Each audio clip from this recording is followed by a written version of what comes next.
Kali ini kita bersama Mas Teguh Ya. dari KPP Prataba Kota Solo. Ini mungkin agak berbeda ya, karena Kadin biasanya ngurusin pengusaha, ngurusin usaha. Nah, kali ini ngurus pajak nih, ya kan Mas ya? Betul. Jadi ada yang tertarik sama pajak, banyak ya. Zaman sekarang mah pajak harus wajib ya Mas? Iya. Ya. Bagi kalau udah berusaha pasti harus melaporkan pajak dan Iya, membayar pajak. betul. Nah, kali ini kita akan coba ada program pajak yang terbaru, itu yang diberi nama ini ya, voluntary apa nama programnya Mas? Kok saya jadi lupa ya? Voluntary Disclosure Program atau program pengungkapan sukarela. Nah, itu dia. Ya, biar singkat PPS ya. PPS ya. Iya. Oke, biar hemat waktu. Ya, apa itu Mas programnya itu Mas? Nah, jadi program PPS ini adalah program yang memberikan kesempatan bagi wajib pajak untuk melaporkan atau mengungkapkan kewajiban perpajakan dengan cara ada dua. Yang pertama, melaporkan harta yang dulu belum dilaporkan pada saat tax amnesty ya. Dan yang kedua, itu melaporkan harta yang belum dilaporkan di SPT tahunan tahun 2020 yang diperoleh dari tahun 2016 sampai tahun 2020. Ya. Saya kurang paham nih Mas. Kalau kayak saya atau mungkin teman-teman di luaran sana masih bertanya-tanya itu ya. Disimpelin bisa nggak Mas? Dipersingkat. Dipersingkat apa ya. itu sih yang diprogramin sekarang itu? Ya. Jadi dulu Mas pernah ikut tax amnesty? Ya. Ya kan? Nah, kalau misalnya Mas masih belum ada harta yang belum dilaporkan pada saat itu, daripada kena sanksi yang lumayan besar ya, nah Mas bisa ikut PPS ini.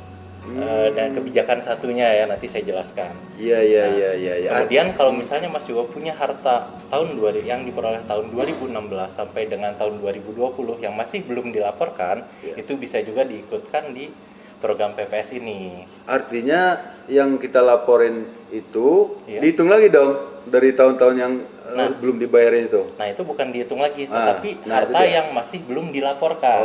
Jadi kalau selama ini misalnya Mas sudah melaporkan hartanya dengan benar, itu tidak perlu mengikuti program PPS ini. Tetapi misalnya masih ada nih harta yang disembunyikan, tidak dimasukkan ke SPT tahunan. Nah, dari harta itulah yang kita ikutkan ke program PPS ini. Ini menarik nih Mas. Iya. Karena sebagian besar dari pengusaha begitu ngomong pajak pasti mikirnya wah duit keluar lagi nih kan. Iya. Nah, jadi gimana sih Mas caranya supaya mereka yakin bahwa saya ini nanti begitu mereka jujur, Pak, saya ada nih yang belum saya kasih nih kemarin pajaknya. Nah, terus dilaporin ke Mas, nanti dihitung lagi nggak itu kira-kira? Ada jaminan nggak dari pemerintah kalau ini hitungannya benar-benar hanya untuk PPS saja gitu loh. Jangan-jangan dihitung lagi tuh. Wah, ini Bapak kena segini numpuk lagi gitu loh. Nah, apa jaminannya Mas? Nah, jadi begini, PPS ini kan ada dua kebijakan ya. Yang pertama menyangkut harta tax amnesty yang lama. Yang kedua adalah menyangkut harta yang diperoleh tahun 2016 sampai dengan tahun 2020 yang belum dilaporkan di SPT tahunan. Nah, jadi salah satu benefit dari mengikuti kegiatan PPS ini, kalau misalnya Mas mengikuti, misalnya ikut kebijakan 2 nih, Mas punya mobil, belum dilaporkan di SPT-nya. Nah, jadi kalau Mas mengikuti PPS ini, satu benefitnya adalah tidak akan diterbitkan ketetapan pajak untuk tahun 2016 sampai tahun 2020. Jadi tidak akan diperiksa lagi. Tapi itu ada catatannya sepanjang seluruh hartanya sudah dilaporkan. Jadi kalau misalnya ikut, sebagian harta aja nih ikutnya. Ada yang masih saya sembunyikan, soalnya jumlahnya besar. Nah, dari situ kita bisa masuk, gitu. Bisa kita kenakan dari situ. Tapi kalau sudah diikutkan semua hartanya, maka tidak akan ada lagi ketetapan pajak yang diterbitkan untuk tahun 2016 sampai 2020. Oke. Saya mulai paham ini maksud dari PPS ini. Nah, kemudian mekanisme Mas dan administrasi program pengungkapan sukarela sama dengan program tax amnesty. Jadi sebenarnya program ini tidak terlalu agak berbeda ya dan tax amnesty. Jadi mekanismenya sama-sama melaporkan harta.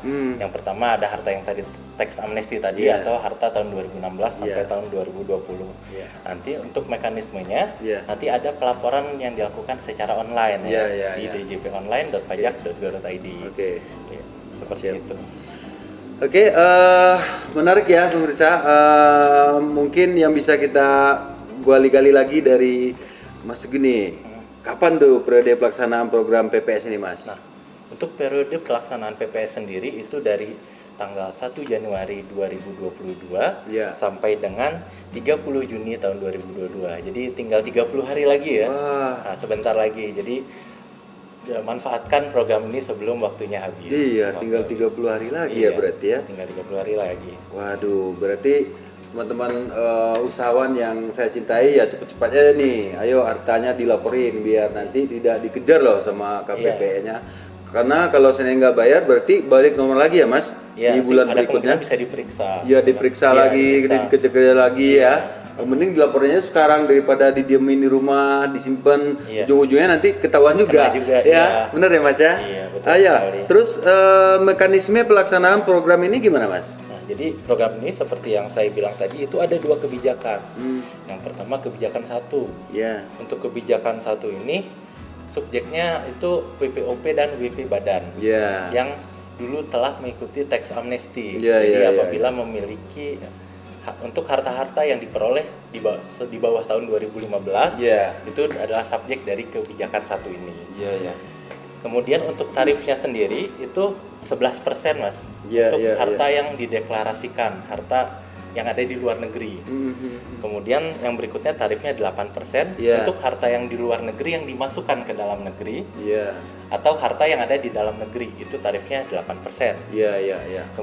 Kemudian ada lagi tarifnya 6% untuk asetnya yang direpatriasi tadi atau aset dalam negeri yang diinvestasikan pada SBN atau hilirisasi renewable energy. Jadi kalau misalnya diinvestasikan, misalnya hartanya diungkapkan, terus dari harta itu diinvestasikan di SBN, maka tarifnya cukup 6% saja.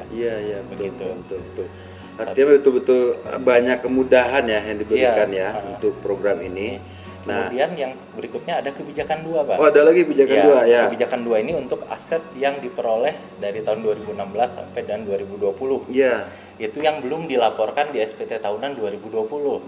Nah, jadi saya tanya nih Bapak, udah lapor semua hartanya belum di 2020? Saya udah dong. Saya kan taat pajak. Taat pajak ya. Jadi kalau misalnya masih ada nih ternyata nyelip nih 1, 2 gitu kan. Nah, itu bisa dilaporkan, bisa mengikuti kebijakan 2 ini, Pak. Nah, untuk tarifnya sendiri berbeda ya dengan kebijakan 1 tadi. 18% untuk harta yang ada di luar negeri. Kalau misalnya harta dari luar negerinya tersebut dibawa ke dalam negeri, itu tarifnya 14%. Atau harta yang di dalam negeri.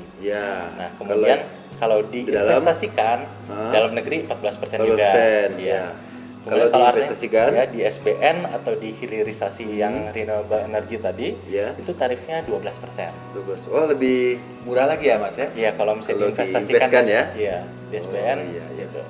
Artinya betul-betul supaya jangan ada lagi nih yang disimpan-simpan gitu ya, biar diinvestasikan aja biar murah tuh, Pak, Ibu yang usahanya lancar-lancar sekarang, bayar pajaknya dong. Oke, kira-kira nih Pak, apa sih tujuannya pelaksanaan dari PPS ini Pak? Nah, kalau kita berkaca dari program tax amnesty tahun kemarin itu kita lihat ada peningkatan kepatuhan Pak. Kepatuhan dari wajib pajak yang mengikuti tax amnesty. Jadi kami harapkan dengan adanya kewajiban PPS ini, kepatuhan dari wajib pajak yang mengikuti PPS itu akan naik juga sama seperti tax amnesty kemarin. Betul. Terus kalau diperhatikan ya Pak, untuk kebijakan PPS ini kan hanya untuk kebijakan 2, hanya untuk wajib pajak orang pribadi Pak. Bukan untuk wajib pajak perusahaan karena untuk wajib pajak perusahaan ini kami lihat sudah lumayan tertib ya untuk kepatuhannya. Jadi kami di sini yang kami sasar adalah wajib pajak orang pribadi untuk kebijakan 2 ya.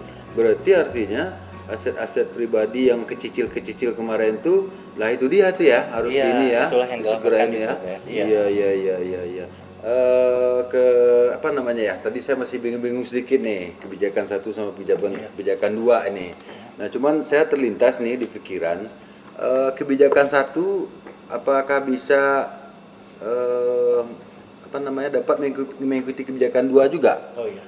Untuk khusus orang pribadi. Ini kita bicara orang pribadi nih Mas, karena secara perusahaan tadi udah aman ya menurut Mas ya, artinya udah tertib kalau untuk perusahaannya. Nah ini kita fokus ke pribadi Mas. Nah itu apakah bisa? Ya bisa ikut dua-duanya Mas. Bisa, jadi bisa ya. Untuk kebijakan satu kan yang disasar adalah harta yang belum dilaporkan tahun 2015 ke bawah. 2015 ke bawah. Iya, 2015 itu ke bawah. Kebijakan satu. Itu kebijakan satu. Oh. Nah, kalau misalnya Mas 2015 maaf nih, potong dikit. Iya. 2015 ke bawah ini maksudnya 14, iya 14, 13, 12. Nah, itu kebijakan satu. Iya. Ya. Kalau masih ada hartanya diperoleh di tahun 2015 ke bawah, bisa ikut kebijakan satu. Sedangkan apabila hartanya diperoleh dari 2016 sampai 2020 maka ikut kebijakan 2. Iya. Nah, bisakah ikut dua-duanya? Bisa kalau misalnya ada harta 2015 belum dilaporkan, ada harta 2016 belum dilaporkan juga. Ya udah ikut aja dua-duanya ya. Gitu ya. Tapi tarifnya berbeda ya untuk yang kebijakan 1 dan kebijakan 2 ini. Iya, betul. Luar biasa sekali Mas Teguh mengasih informasi mengenai program PPS ini. Mudah-mudahan teman-teman pengusaha semua mengerti, karena ini tidak hanya menguntungkan buat pajak aja ya, bagian perpajakan saja ya, karena ini adalah untuk kepentingan kita bersama. Karena kita bayar pajak dengan benar, kita kasih bantuan kepada masyarakat banyak artinya. Begitu. Ya mungkin terakhir Mas, nih saya masih ada nanya dikit lagi nih. Kira-kira nih Mas, program apa saja selain program ini, untuk menjalankan program ini, program apa saja yang Mas lakuin agar program ini berjalan gitu lah? Oh, apa saja yang dilakukan? Ya apa nih ya trik-triknya? Trik-triknya untuk mensukseskan program ini ya. Jadi kami di sini sudah beberapa kali melakukan sosialisasi ya kepada, dulu pernah ke wajib pajak prominen ya. Di sini sudah pernah kita sosialisasikan. Kemudian kita juga bekerja sama dengan pemerintah daerah untuk ikut turut serta menyukseskan program PPS ini. Kemudian ada beberapa kali juga kita sosialisasi dengan wajib pajak orang pribadi maupun badan yang pernah ikut TA zaman dulu. Ada sosialisasi dan kita juga membuka help desk nih di sini. Apabila ada pengusaha-pengusaha Kadin yang ingin bertanya secara langsung mengenai program PPS, bisa datang ke kantor kita. Kita punya help desk khusus untuk PPS. Siap. Artinya sudah banyak langkah-langkah yang dilakukan agar program ini bisa lancar. Terima kasih. Saya Tamron dari Kamar Dagang Industri Solo, Pak Teguh dari KPP Pratama Solo. Mengucapkan terima kasih atas waktunya. Assalamualaikum warahmatullahi wabarakatuh. Udah aja deh ya.